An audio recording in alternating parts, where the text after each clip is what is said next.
親愛的弟兄姐妹，如今 freshman 這個詞常常被提起，不是嗎？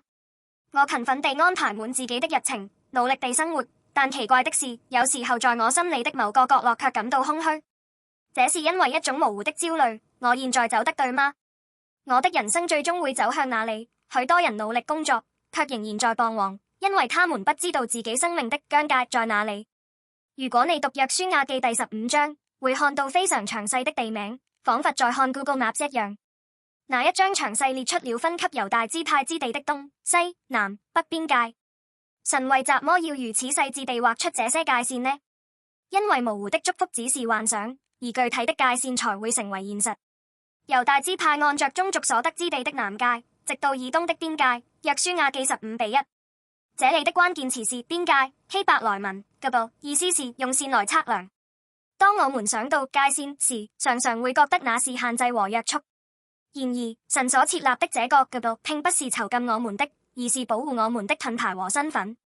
通過這條界線，猶大支派清楚知道自己要負責哪一塊土地，以及神所應許的安全範圍到哪裡。我們的生命也是如此。只有當我們明確人生的優先次序和使命範圍時，才能開始真正的管理，而不浪費精力。這個界線在耶穌基督的十字架上得以完成。十字架是神在我們生命中所畫出的最清晰的界線。第一，十字架是歸屬的界線。我們不再被世俗的價值觀左右，而是在神的兒女這一清晰的界線之內，蒙保守得保護。第二，十字架是責任的界線。耶穌的復活賜給我們今天要活出的具體使命，而不是對來世的模糊幻想。在耶穌基督裡，我們終於明白自己該承擔多少責任，以及哪些事情應當交託給神。